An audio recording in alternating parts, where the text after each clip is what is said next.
Opie Radio. Just hopping around Nantucket, and now I find myself in rocking chairs out front of the place we're staying with one of my good friends, Vic Henley. Vic, this is quite the spot, man. We're at the beach side, Nantucket. It's the name Yeah. of the place, so you can find it on Instagram and on Facebook and Twitter and everything. And yes, we're in rocking chairs, contemplating on. They have bikes. If you want to just get a bike and go on a bike ride, if you want a chair, they give you the chair. You go to the beach. 100 yards that way is the beach. Yeah, we should do a quick advertisement because this place is really awesome. It has a nice pool. It's family oriented, this place, and all the rooms kind of face around the pool, so it's very social. And then you can rent bikes, and then the nearest beach I think is only a mile or two from Not here. even that. It's probably 200 yards down here. Is it really that quick? Jetty's Beach is 200 yards that way. Is it a nice beach? It's a great beach. Yeah, absolutely. There's a beach bar, food, everything. Right there? Right down there. Oh, man, because last time I was in Nantucket, I was just talking to my wife about this. I think it's been like 12 years, maybe longer. Wow. Yeah, I used to love coming to this place when I lived in Boston. And we used to rent mopeds. Sure. And when me and my wife were dating, we rented the mopeds and went to, like, the far beaches. Surfside is a great one. Awesome. Surfside's my favorite one. Yeah. The Cisco Brewery, if you're plugging things. Cisco Brewery, which they make vodka and beer. Yeah. They're the island ruler of anything alcoholic. And it's delicious. Yeah. And Cisco Brewery is on the way to Surfside. And that's a great beach. And Nantucket Beach is also great. So is Surfside the one where the surfers are? Yes. Okay. Obviously. So fair enough. But there's where a lot the kayakers are. Fair enough. But there's a lot of surfing that goes on this True, island. So true. no, is it like the main one? Yes. All right. That's the one I went to with my moped with my wife, and it was also when I learned that I'm not an athlete anymore on that level, because I went in with just a boogie board. The waves are ridiculously big, and it's exciting. And if you got youth on your side, you can more than handle it. But you're a little older on a You learned that day on a how boogie old board. you were. I did, because I was breathing really heavy. I was really working very hard on that beach that day, and I came out of the surf remembering, man. That was one of the first signs. I'm like, man, I'm getting old. I used to do this in my sleep and not even think twice. Back on Long Island. You're still better than me, because at my peak fitness, at whatever the age that was, 22, I couldn't even ride a boogie board. So the fact that I have no balance. I can't skate. I'm an idiot. I fall down. Well, you don't need balance for a boogie board. You need to not be able to step on it and fall flat on your ass every time you put one foot on it. No, boogie boards. Oh, you mean the one you hold and lay on? Yeah. Oh, okay. I wasn't doing anything crazy. Oh, I thought you meant the one you throw in and you run and jump on it and slide. Yeah, no, but the skimmers. Yeah, okay. Yeah, the skimmers are a little rough. You could absolutely break a hip at our age trying the skimmers.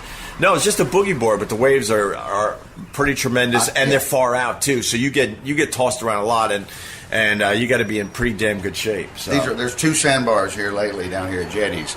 So about 30, 40 yards offshore is one sandbar, and then another 50 yards beyond that's another one. So it's all I've been watching for the past couple of days. Is it's weird to look so far out and see like a 5-year-old bopping around. It's only ankle deep. Right. I love all of it. And Nantucket also, I remember, man, if you want to see sharks. Oh yeah! Wow, they're whistling a lot on some of the beaches on the outskirts. They have them on the T-shirt for a reason. Yeah. They own it. They totally. But they're where there are seals, there are sharks. Right. And so my buddy Matt, he was swimming where he's staying the other day. He and his girl. He was hardly anybody was in the ocean. He looks over and he thought it was his girlfriend behind him, and a seal just swam right by him, like touched his shoulder, swam right by him. So cool. He goes, I wanted to reach out. I go, they'll bite you. Don't. I go, they will bite you. No, they're mean. They're very mean. Yeah, he had no idea, and he's sort of from the Cape, but he'd never been that close to one ever. I don't know. I'm not a marine biologist, but I think I would rather swim close to a shark than a seal. Who knows? Because sharks, for the most part, they only bite because they bump into you, and they got to know what you are, so they take a taste. Right. I think seals would absolutely attack you. They would just go in there, on site. Yeah, right. So maybe someone could correct me on that, but I don't know. All I had was the Jeopardy idiot me fact of the difference between the seal and the sea lion. Ah. Sea lion has little tiny ears. Right. Seals have no ears. I did not know that. That's it. The sea line, that's the main, that's how you tell. Right. Is little, they have a little tiny ear. The sea lion has a little bitty on. Which one looks like a UFC fighter? Both of them. the seal, because he has no ears. I'll probably have to go with the seal. You know you're looking at a tough guy when, they had the cauliflower ears. You don't want to mess with that. No. My buddy Greg Warren was a wrestler and All-American at University of Missouri, and same thing. One of his is just completely...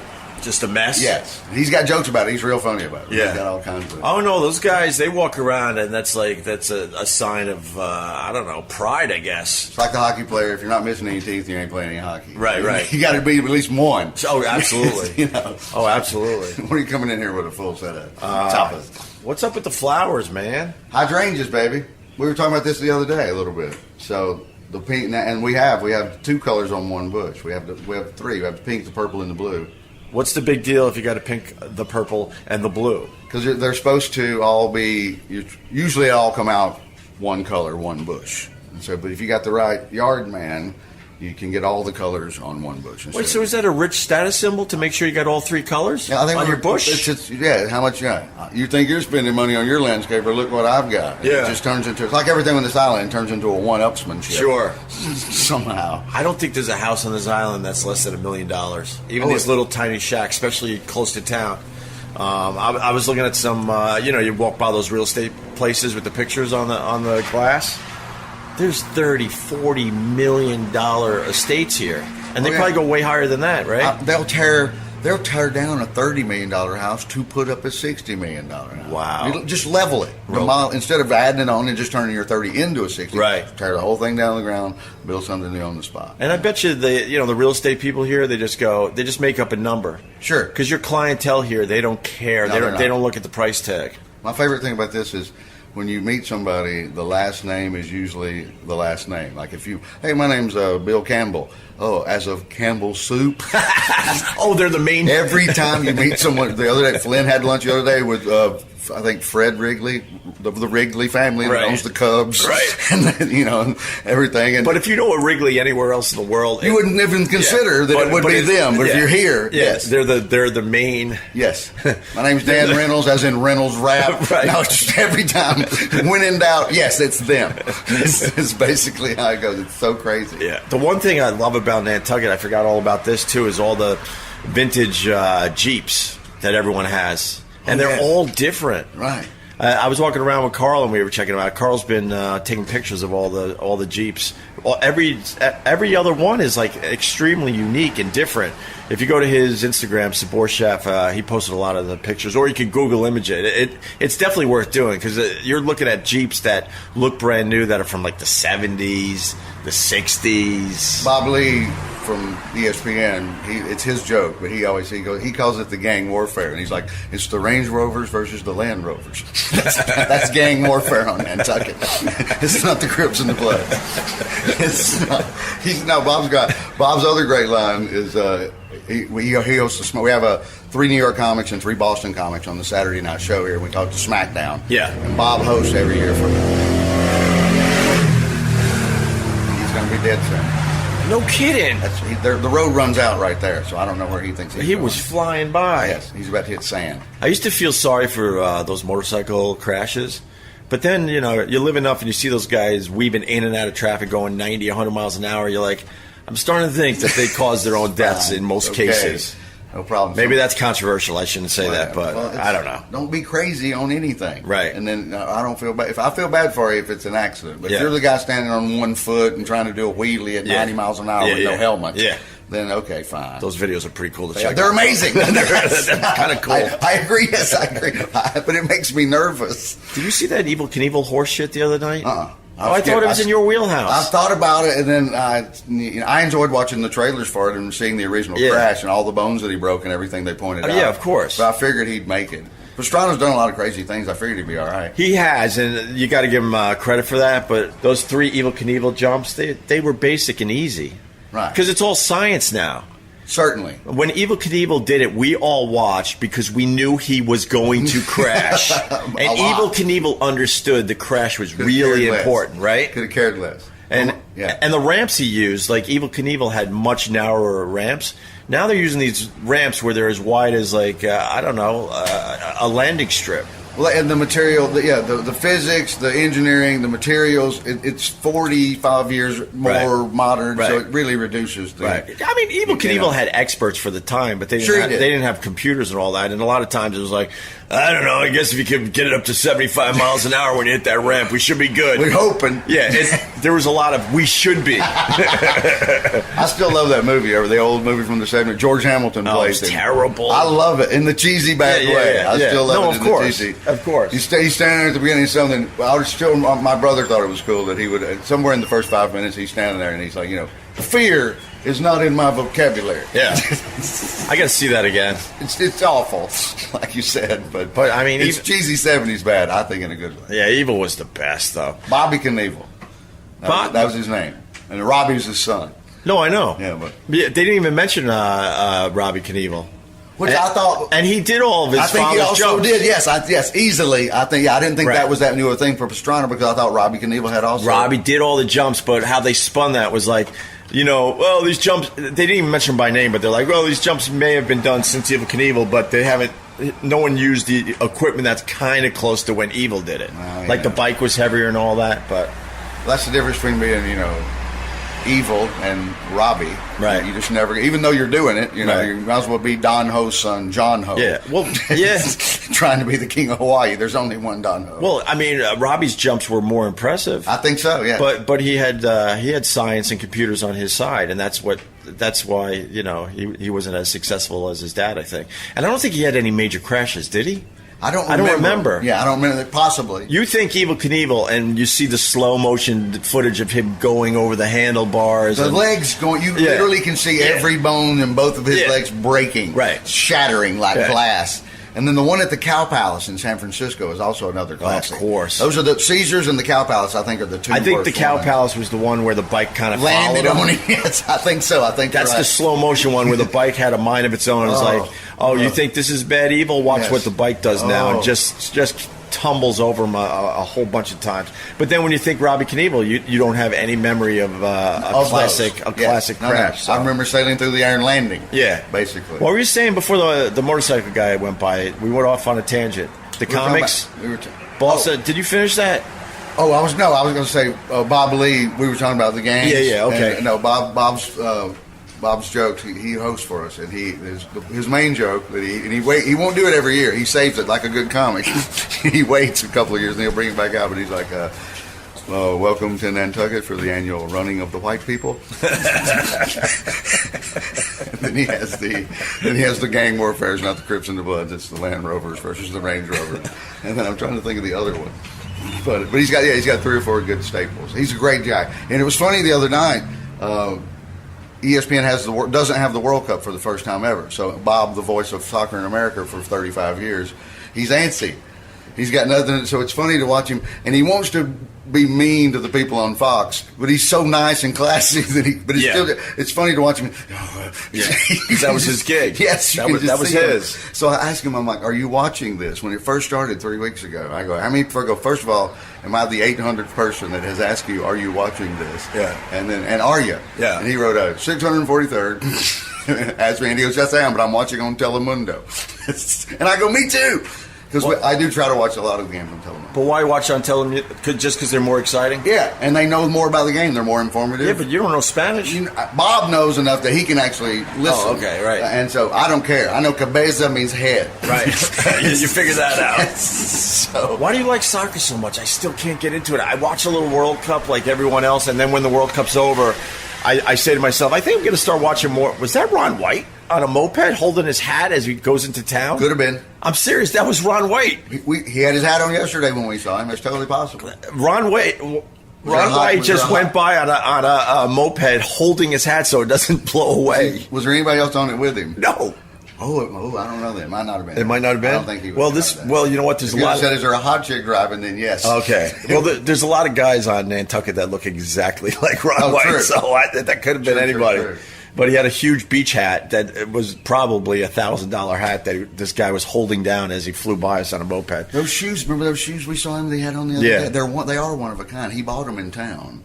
And the dude makes them out of rugs. Right. So the dude literally chops up these rugs. Yeah, it looks like he makes them out of rugs. It's what it's exactly what you say. Oh, there's nothing special about those shoes he's wearing. They're all different because it's all different rugs that the guy's cutting up. So no pair is the same technically. Because How much do you think he paid for those rug shoes? There's no telling. $700-800. I would guess that at much. Least. And they look terrible. But none of us were brave enough to tell him. But he explained it perfectly. You remember what he said? Yeah.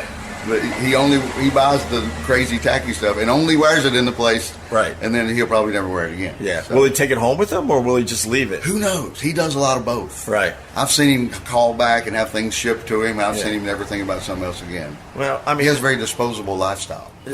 You wandered off last night, and we continued our journey, and Carl and Sherrod were wearing the terry cloth Nantucket hoodies. Oh, right, he bought them, right. And so they decided I needed one. That's true. So they're expensive, man. I'm sure they're like $100 a day. I care about like the money and not being ripped off and stuff. It's an expensive hoodie. And it was bought just so we could all have the hoodies on at the same time for one picture. And I'll never wear this thing again. I'm gonna bring it home, but I don't even think my wife will wear it. So she might. It's soft. It really is soft it's and nice. Yeah, totally great. But I mean, we look like very aging boy band members. When I walked in the bar and you saw us, yes, and that's exactly what I thought. I'm like, okay, if I had one of these, it really would. Now there would be 4 just sad old men. Right. It made sense for the Instagram, not so much in the bar, not so much. No, Carl was doing okay. There was a bachelorette party going on, and I was like, "Where's Carl?" And Sherrod Sherrod, who was standing in front of the DJ, I think.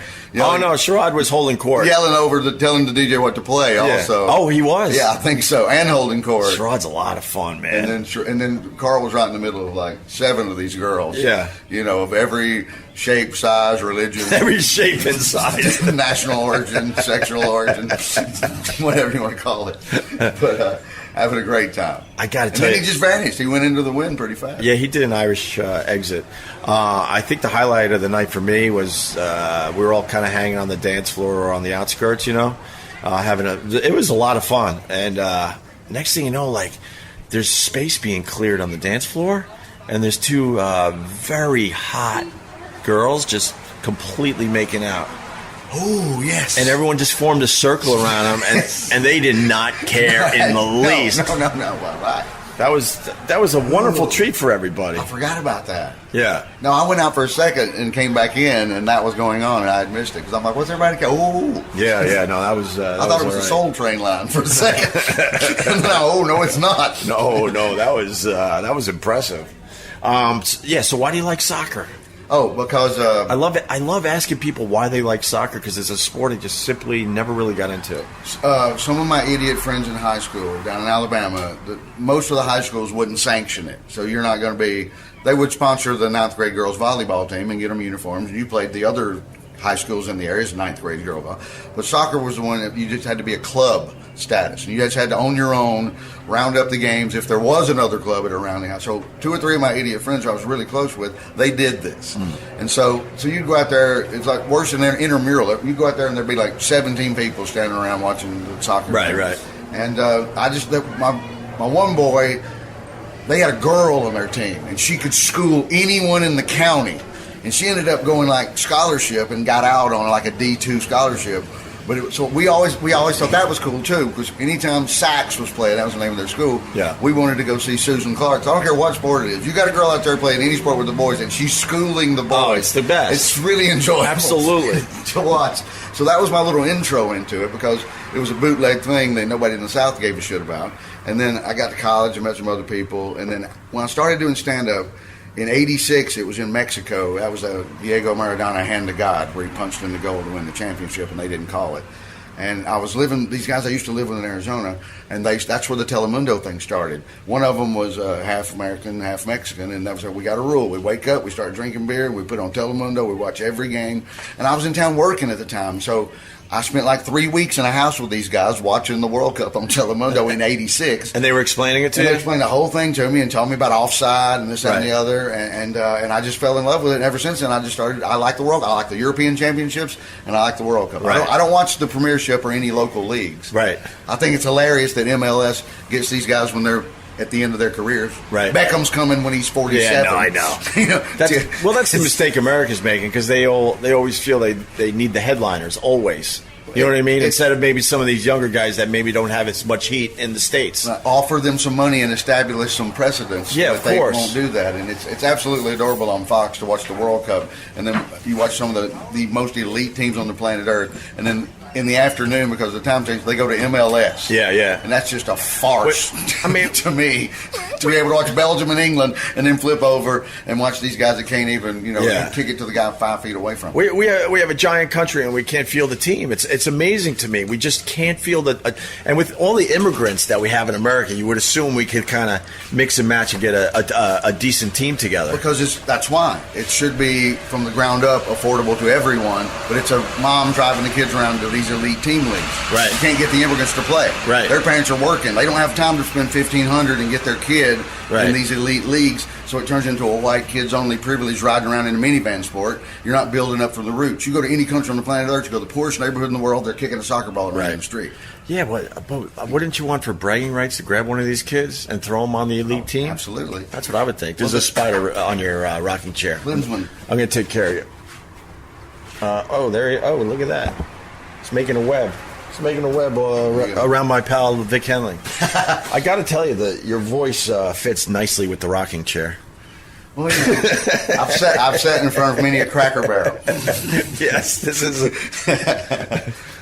I got to tell you, the rocking chair is underrated. It's so underrated, man. It's totally great. I can't tell you the last time I was rocking in a rocking chair. Kathleen Madigan bought Lewis Black one. He went to the University of North Carolina, so she went. The Cracker Barrel, you can pick different colors and have sports teams' logos put on there. So she bought him a Carolina blue rocking chair from the Cracker Barrel, and it's on his balcony in Manhattan. Whoa! Carl, here he is. Here he is. The tornado has arrived. He lives.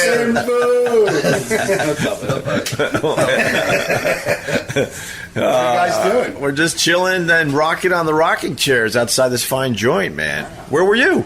You guys look like two people at Cracker Barrel waiting for breakfast. We just said that. You just said that. I walked back with you, and then what? You just walked back into town? I took a nap, but then the lady wanted to clean my room. Right. And that messed up my nap, so I went to get drunk. I figured that's what you do. Yeah. Had a couple beers, I had a hamburger, had a cupcake. Nice. A candy bar. Nice. Me and Carl I saw walked. Gloria walking. I would just walk on the opposite side. You were avoiding Gloria? Yeah. You got to explain Gloria for the people. She helps me out with all my stuff. Yeah, she's like a super fan, but also a very cool, She very books all cool my stuff, person. and she's really cool. And I have to do some stuff for a cooking event in Arizona, and I'm avoiding it. Oh, really? Yeah. You got to start dealing with that? Hey, Vic, I walked around with Carl this morning. We had a blast. Where'd you go? Dude, he's the most fucking embarrassing human being. Him? Oh my god. You just learned this? Talking to people. There was at one He time I kinda had does to, that I had for to a pull a living. nuclear bomb. I had to say that he was looking at children so he could stop recording for 5 minutes. He's like, "No, I'm not." I'm like, "I don't know what else to do. You don't stop talking to people." Well, what I did, then I pulled out my phone and quickly made a video. It was basically two women walking by licking ice cream cones, and I thought that was a cool thing to check out. And then I wanted me and Carl to hang outside the ice cream shop and watch more women licking ice cream This was his cones. pitch to me. Carl, this is what we're going to do. Let's go. You can smoke cigarettes in front of the candy shop while we watch the girls lick the ice cream cones. I said, no. It's a beautiful place. You shouldn't even be here. It is too nice for It's so tranquil. And then here comes fucking Opie. It's too nice He's for yelling me. at this lady, "You're loud," because she's talking. I'm like, she's on the street. Well, she was a little loud. This place was made for me. What do you mean I don't belong here? You know how many people look like me here? Tons. I guarantee you that everyone that made the decision to fire you from Sirius lives here. No kidding. No kidding. Sure. Oh, you right. And then we saw some nursing going on the streets. That was nice. And Opie's amazing. looking at the pregnant women nursing. That's his fetish. Ugh. Oh, I know, dude. It's so bad. It's not like it's just a. He's like, Carl, but you like chubby girls. I'm like, you don't go to jail for that. I'm not acting out on my fetish. I'm just saying, like, if there's a young mom nursing her newborn on the street and you can see her, her breast. He's just yelling at It's her. kind of a nice little treat. I support your right to breastfeed. I'm like, oh my god. It's kind of like a nice treat, kind of like when you eat a dozen raw clams and the next day you get one in your teeth. Oh yeah. Get a little extra for the kid. Did you go? All these nice little surprises that hit you in the face as you're going about your day. That was the truck from sales that just went by. Oh, man. That's where he had 2 lobsters the other I day. had 2 lobsters because I was in an aristocratic mood. That's right. We had lobster last night. That lobster fettuccine, right? Lobster fettuccine. We had clams casino. We ate a lot. Raw clams, steamer clams. Sherrod being really loud. Right. Saying the N-word in Nantucket. That's frowned. He was, and the white older rich guys, they kind of liked it, but they can show their reaction though.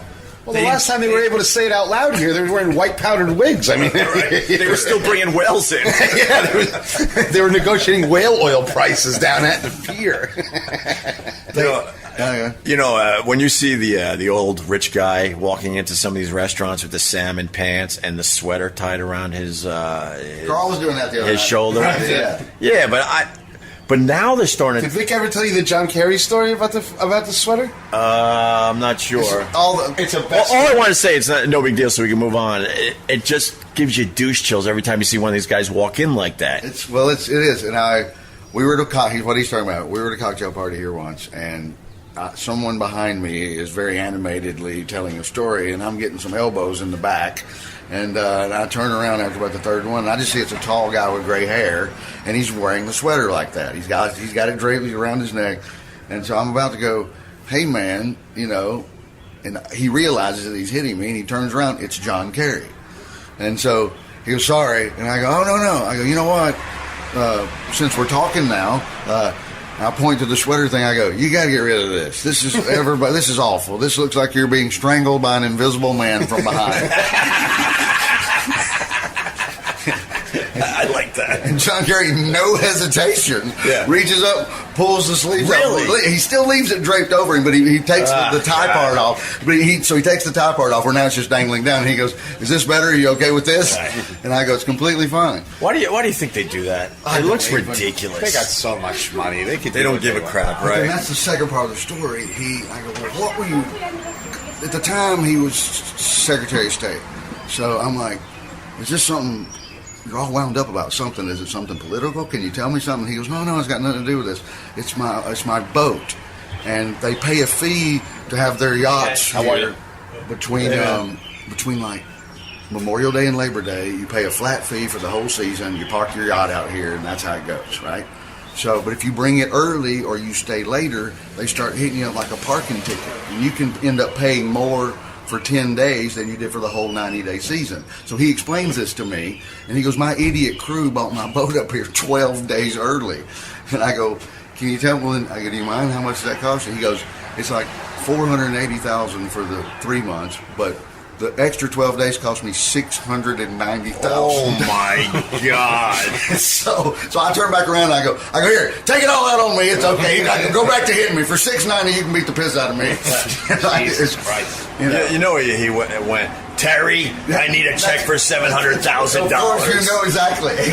Terry, I was researching his boat. That would be his wife from the Heinz fortune. Exactly. He got a lot of political flack because he registered it in Delaware when he was from a different state. But she's the first after party that Carl and I were at the other night. He's 4 houses down. His place is 4 houses down from where we were.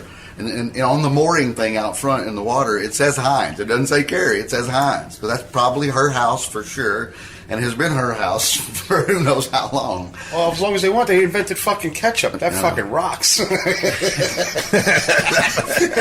was Kathleen Madigan's joke. When he was running for president, that was Kathleen Madigan's joke. She goes, I don't know why this guy hadn't just walked there and goes, if you don't vote for me, I'm taking away all the ketchup. It's done. Hey, landslide. No, I'll leave you with Hunts. I'm leaving with Hunt's Ketchup. When is Hunt's Ketchup going to figure out that their product stinks? They should just change that H to a C. What the hell, bro? Legal spot there. That's a good joke. That's a good joke. And Vic, you ran into Stephen Wright, and you told me it was me that was creeping on him from above. All right. Full disclosure, you need to know the truth. So we're out on the roof of the theater here in Nantucket. There's a show going on inside. Stephen Wright's getting ready to go on. Then you had Ron White, Don Gavin was up on that stage too. All these guys crushed last night, by the way. And Sherrod's just making spleefs wherever he goes. He don't give two shits about it. And you'd think he had 9 different cancers. I mean, he's just smoking all day. Just, I found him yesterday. I was drunk. I followed the smell of weed, and there he was. Yeah, he don't care, man. He was screaming something. # small world comedy something. Race war! Sure, right. Mi familia! He was # yelling something. He's family with everybody. I'm very confused by that. But anyway... the opposite of Opie. Oh, fuck yeah. It's a lovely giant deck on about the 3rd floor of the theater. Yeah. It overlooks the harbor. Yeah, but I got to set this up. And the reason why I was creeping on Stephen Wright was because Sherrod, lights up this spleef, and I'm like, hey, man, could I have a hit of that or whatever? And I took one really big hit that just burned the hell out of my throat and lungs. I'm an amateur. Well, he puts tobacco in there too. Yeah. His are true spliffs. Oh no, it was it fired me up. And then I'm feeling it, and then I look over. I think you told me Stephen Wright's out there pacing. Yeah. Which was amazing to me because this guy's been doing comedy since the 80s, and he still gets nervous before shows. And 40-year veterans still do. Everybody has their little quirks and ticks and things they do. Right. He doesn't like hanging in the green room chit-chatting with everybody. Yeah. He likes to I don't think he likes chit-chatting, period. No, he does. No, you just got to talk to him. No, I talked to him at that rich party because I felt like I was rich, so I could ask any question I want. Right. I was there for 5 minutes, and you have a whole nother view. I'm like, who are you? Right. What do you do? Right. They just got to assume you're another billionaire. Yeah, so that invented something. Yeah, so they're very. You could ask them anything, and it doesn't bother me because you're in this fucking mansion. Yeah, I know, man. You're part of the club for the night.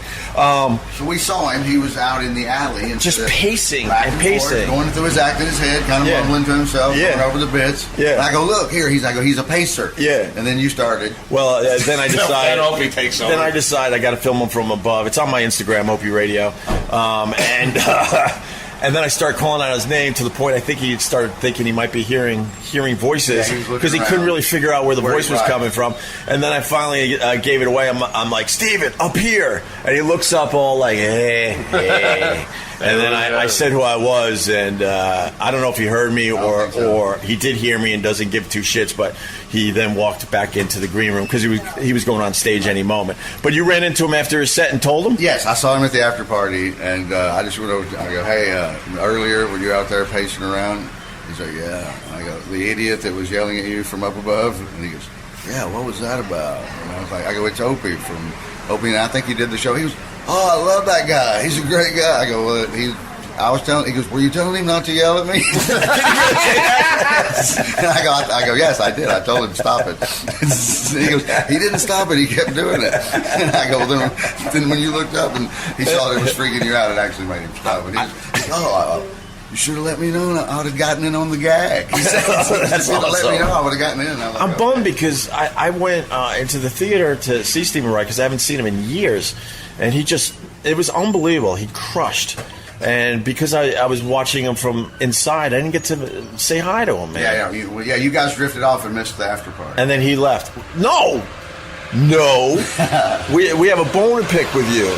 Last we left it, we were eating and stuff, and we started texting you because we wanted to go to that party. I said there are vans that are going to take us. Yeah, but we didn't know where they were going, and then we were in town, and we were confused, and you weren't. I wasn't confused. I was drunk. You didn't want to go to that thing? I wanted to go. I wanted to go as well, and then no one could get a hold of Vic Henley, and then you magically appeared back at the bar like a couple hours later. Well, because we were in Wisconsin, and I have no service out there. If you think, fucking that's why I moved from there. Fucking Wisconsin problems. That's scary. Why don't I said, Gertrude, we're leaving. Why don't the rich people have cell service on parts of this island? That's scary. What's that about, Carl? You only need a phone, or you only need to be connected for bad news. But when you're so rich, you have no bad news. So everything can wait. Everything can wait. Everything's beneath you. There's nothing above you, right? There's no boss that calls you. You're the guy. So you could show up 3 weeks later and be like, what happened? And it's not going to change your life. It's just bad news. All you do is listen to people's other bad news. When you're poor or you're mortal, you got to be connected to a phone because there's all kinds of shit that you're trying to sell or buy or do They don't do anything. They don't buy. These people have the same Grand Wagoneer for 10 years. They couldn't tell you the first thing about a new car. They don't care. Yeah. It's a whole nother. It's a peaceful soul. Your soul is at peace. You just live in money. Yeah, we're rocking in rocking chairs, listening to birds, and just watching a lot of money walk by. A lot of money, millions. And this is the hotel. This is the projects. Yeah. You know what I mean? You go up one street up there. Forget it, right? There's hammocks made out of dollar bills up there. True. Did you see the kids in their lemonade stands? It's like $7 though, bro. The kid makes $200 fucking an hour over there. I walked up to the marina. Yeah. Holy shit, man! Just the boat talk was. I know a lot about shit. They're talking about motors I didn't even know existed. Really? Like, the twin. I'm like, what the fuck is that? Oh my god! There's some giant boats in the harbor. There's a 120 footer there with a helicopter on it. Wow, really? So I was telling Opie before, I see a car with Bahama license plates on it. So I said, wait a second. I failed geography, but I know that you can't drive here from the Bahamas, right? So I said, hey, cuz, how does that happen? He goes, oh no, I took it off my boat. Sure. Do you know how much fucking money you have? You know how heavy a boat is? And how heavy a car is? You know how much fuel that burns just to have a Land Rover Defender leaking oil in the basement of your boat? What was the one you saw the other day that you pointed out was really like... The Hinkley's. Yes, and it's not really a boat, it's like a giant jet ski. Because they have they're jet motors. They're not fucking prop motors. It's not an outboard motor. No, you can put it right up to a beach. You could beach this fucking... And they cost 3 times as much as everything. Damn, that's pretty fucking cool. Oh, it's awesome. That's pretty cool. Yeah, man. That's pretty cool. Everybody does Stephen Wright. Well, we all try. I mean, you can't. He has the Boston accent too, though. Going back to Boston, Red Sox, Fenway, and you see a lot of guys walking around with that B hat. Oh yeah, a lot of B hats up here. Oh yeah, I love their socks in this area. I keep forgetting I'm in Massachusetts, and I'm like, fuck. Yeah, everywhere. Vic, this was a pleasure, brother. No, man, it's been great. I'm going to go sit by the pool some more. Yeah, that sounds like a good idea. I want to go check out that beach, actually. Just walk down there. It's great. Maybe jump on one of these bikes. I'm out. You don't like biking? I'll fucking go right into a tree, bro. You can handle it. All right. Yeah, I feel a wheelchair calling me. And now for the major come down. It's time to say so long and get back to the grind, real life in New York City. Even though Carl wants to turn this into What About Bob Goes to Nantucket, let's wrap this up. I'm leaving on a jet plane. Leaving on a fast boat. Tony, I'm with you. Opie, say hey, hi, man. everybody. You killed last night. Hey, how are you? I don't think we've ever met. We've never met. We've traveled in the same circles, tangentially. Yes. Tangentially, as they say. I like on that the word. periphery. I like that. On the sides. Right. Like that. How are you, man? I'm good. I'm Good. leaving. Me too. All right, we're going to the airport All right, together. let's go. We'll podcast in the back seat. Well, There you go. yeah. Why not? Okay, why not? Get a car.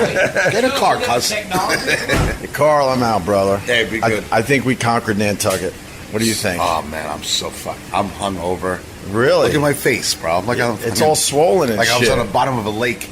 Can I interject something here? Yeah. This man you're speaking to? Yeah. Is Cuban. Right. Yeah, which I just, that's just the point of reference. Yeah, I don't want to get anyone in trouble. Hands me a cigar last night, fresh out of his mouth. Beautiful. That looked like it had been dipped in swamp. Like he'd been chewing on it all day. And without hesitation, I put it right in my course you mouth did. and went, "Oh, that's smooth." He did. Yeah. I thought in my mind, that was one of the last thoughts I had last night before everything got rapey. But I looked at the guy and go, that's a good guy. I can do things with this guy. That's awesome. It's Karen.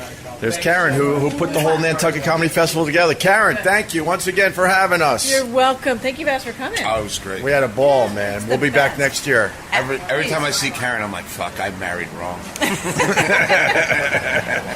We'll discuss. We got to prep you for the next one. Oh, I'm he's all not, dressed up for the brewery today. yeah, he's not dressed up for the next one, but he's dressed up for the brewery, that's for Where, sure. where did your mental patient shoes go? Well, because you kept calling them mental patients, I switched up to some Reebok Classics. I can't even describe you. I don't know if you want to be in the Bahamas or in Europe. Well, these are French from France because they're playing today. This is a the theme. game's almost over. I know. Okay. So this is from France. Yeah. These I got at after the divorce. My sneaker game went down a couple notches. Yeah. Black socks are very comfortable. Everyone knows it keeps you from itching. And then this shirt I found. You just found it? I think some Nana's missing her shoes.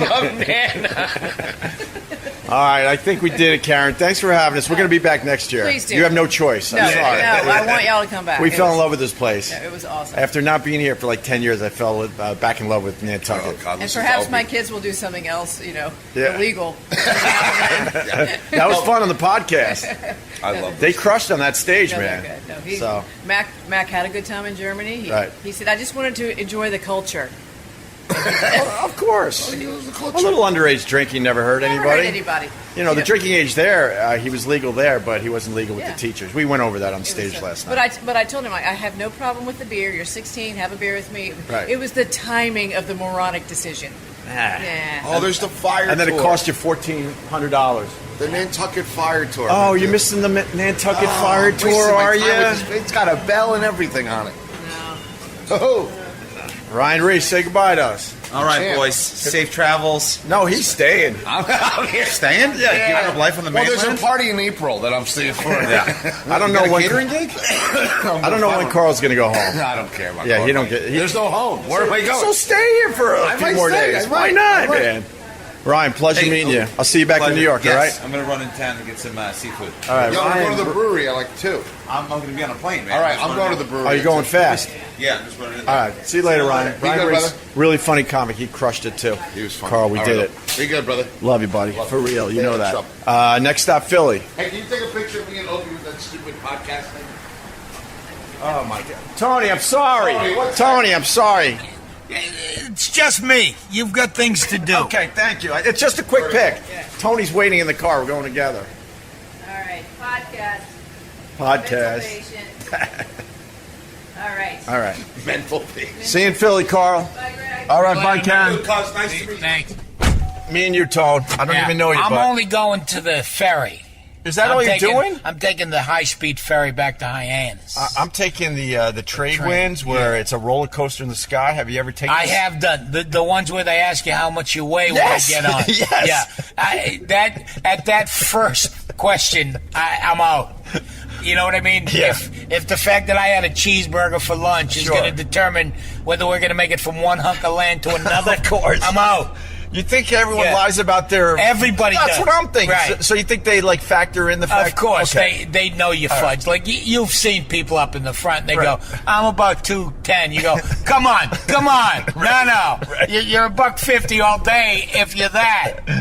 I squeezed 5. I said, look, I squeezed 5. Yeah. I told them I was 5 The, less. the beauty of that is that if you're bigger, they put you up the front. Like I've co-piloted. Oh, no kidding. I've co-piloted a couple Right. of times Right. because they try to stabilize. Well, the pilot asked me to help close the door. Yeah. I've never had that experience before. Now you know Patrice O'Neill. Of course, one of my best friends. Yeah, I know that. This is why I'm bringing up the story. And you're a Boston comic, I'm a Boston obviously, guy. so you know him from way back. From way when he was a doorman. Right. You know, and one sweetest bear in the world. And we one time flew from Boston to Vermont. Right. In a little plane. Yeah. You know, with a buddy of ours, Mike McDonald, rigged up. And he'd never been, I don't think he'd been in a plane. Ever. Let alone a Buddy Holly killer. Yeah. You know what I mean? Right. And I looked back at one point, and he took up the whole back of the plane, and he's literally riding with hands like outstretched, like he's holding the plane up. Right. If I do this, we won't crash. I've never seen a look on a man's face I wish I saw that. He was ashen. Yeah. I mean, and for Patrice not to speak, right, for 2 hour hours or 2 hours, yeah, 2 hours, close to 2 hours that's it was heaven for everybody. Yeah, we were all except we were all a little bit concerned. So back then, when you knew Patrice and he was a doorman and then started out in comedy, did you know back then he was something special? Yeah, you did. Yeah, the only thing we ever questioned him on was do your time. Right. He was one of those guys. Okay. Patrice, 15 minutes is not 45. Right. Yes, we're happy you're a freak in bed. We really are. Right. But you got to get it out in 15 minutes because that's what the show takes. I hear you. Yeah, no, but there are people that you see and you go like, oh yeah, that's like, You just know. You just know it's going to happen. I was lucky to know him, and I was lucky that he was a big part of the radio show back in the day. Oh yeah. Really, and, he was a special man. Again, that's weird. I bet you we know a lot of the same things, yet we've never met. Yeah, it's so weird. Yeah. By the way, you crushed last night. Oh, thanks, It was man. the first time I ever saw your set. I've heard about you for years. Yeah. But I'm not really allowed back in Boston since since our mayor's prank thing. I remember. I sort of remember that. Do you? And I remember when that happened. It's of course, 20 years already now. Is that really? 20 years ago. That's crazy. We told Boston the mayor died in a car accident. On April Fool's Day. On April Fool's Day. It was April Fool's. How do you not take a joke, for the love of God? I thought we could get away with that one. What an idiot I was. And little did you know, 18 years later, it would have come true. Right. You were just premature, that's all. I said it last night, but, I've had time to think and grow a little bit. Yeah. And at the end of his life, he was promoting a book, and he went through Sirius XM. Yeah. I tried really hard to get him on my show just to say sorry. And there's no joke there. Right, I'm just telling you, from man to man, I felt like I really needed to say sorry. Yeah, sometimes. Guess what? Yeah. He said no. No. He was not over it, even here. I have a couple women in my life like that. I'm trying to get hold of to apologize for 40 years ago, and they're not having it. I guess wounds run deep. Yeah, they do. Yeah, I've really tried to become Facebook friends with an ex of mine from, I'm talking 40 years. Yeah. And she won't friend me at all. Is she married with and kids? Married, and life So has maybe gone that's why. on. But life has gone on. I'm not trying to rekindle anything. Oh, you just want to say I'm just hi. going, look, I was a dick. Right. You know what I mean? And it took me 30 years to realize it. Oh, you really want to just say sorry? I really wanted to say sorry. Yeah. Oh, wow. Yeah. Maybe you could, hire a skywriter or something over her house. I hope you appreciate this. That doesn't count in restraining orders, does it? No. Skywriting? No. I hope you appreciate this ride to the ferry, because now I'm going to miss my flight. Oh, that's great. Thanks, Tony. It's a little prank. I always wanted to meet you, but not in this way. High-end island like this, you'd think they could afford tar for their streets. Yeah, I don't think the cobblestone thing is working anymore. I think it's... For the three people that still ride horses on Nantucket. For the three people that care about history, I think it's time to pave this over. Yeah. Maybe on the fast ferry to Hyannis, I'll do some whaling. Right. If you know you have a kidney stone, ride Main Street in Nantucket. You'll lose that sucker. What time's your flight? Only in a half hour. Oh, you'll be fine. Oh, yeah, I'll be fine. This is these airports are the loophole in the plane security. No one's going to frisk you, or you're not going to go through a metal detector. They're going to go, what are you doing? Well, you see this thing? Yeah. They had a big problem with my podcast gear. They're like, Really? what the hell is this? And they were really confused. And did you have to turn it on? I had to turn it on. I had to take the batteries out. Yeah. Because you're a threat. I really thought I was going to puke on that plane. They do get fun. Don't go in. Just make it easy on yourself. I've already inconvenienced this man. No, not at all. Yeah. Tony's a legend, yeah, for real. All right, man. Thanks, Pleasure, buddy. Pleasure. Absolutely. See you again. Hopefully we'll meet again. Yeah. Well, actually, we're coming back to this Nantucket Comedy Festival. It was too much fun. I'll see you back. All right. There goes Tony. That was actor-comedian Tony V, by the way. I'll put him in the description section. All right. I think that wraps it up from Nantucket. Joey. Opie. Take it away. While Opie takes flight and soars back to his palatial New York City apartment. Are we going to make it, sir? Yeah, we will. All right. Let @EB Guitar Man take us home on Opie Radio.